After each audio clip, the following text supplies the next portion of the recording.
అందరికీ నమస్కారం. ఈ రోజు మనం ఫ్యాక్టరీ మరియు మెషినరీ మేనేజ్మెంట్ గురించి చర్చించబోతున్నాం. ఇది ఉత్పత్తులను మరింత సజావుగా తరలించడానికి మరియు ఎక్కువ పని చేయడానికి మాకు వీలు కల్పిస్తుంది. ఈ క్రింది సామర్థ్యాలతో మిల్లెట్ మాల్ట్ తయారీ కర్మాగారాన్ని ఏర్పాటు చేయడంపై మేము దృష్టి సారించాము.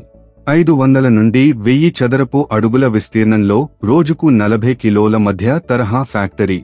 మొదట మేము ముడి పదార్థాల ప్రవేశం మరియు నిల్వతో ప్రారంభిస్తాము. సులభంగా దించే ముడి పదార్థాల నిల్వ కోసం ప్రవేశ ద్వారం సమీపంలో ఒక ప్రాంతాన్ని కేటాయించండి. తరువాత ధాన్యాలను శుభ్రపరిచే యంత్రాన్ని ఉంచండి. చిరుధాన్యాలలోని రాళ్లు, దుమ్ము మరియు మురికిని శుభ్రపరచడానికి దీనిని ఉపయోగించండి.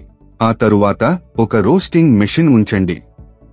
చిరుధాన్యాలను వేయించడానికి మిల్లెట్ మాల్ట్ను రుచులు మరియు వాసనల కోసం ఉపయోగిస్తారు. తరువాత మీరు ఎలక్ట్రిక్ స్టోన్ ఫ్లోర్ మిల్లును ఉంచండి. ఈ ప్రాంతం చిరుధాన్యాలను పిండిగా మారుస్తుంది. అప్పుడు 10 నిల్వ డ్రమ్లను ఉంచాలి.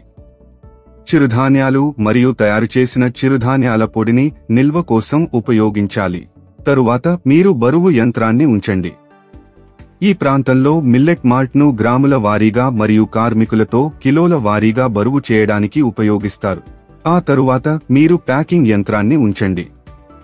ఈ యంత్రం తయారీకి చిరుధాన్యాల పొడిని ప్యాక్ చేయడానికి ఉపయోగపడుతుంది. నిష్క్రమణకు సమీపంలో పూర్తయిన ఉత్పత్తిని నిల్వ చేయడానికి మరియు పంపిణీ చేయడానికి ఒక ప్రాంతాన్ని ఏర్పాటు చేయండి.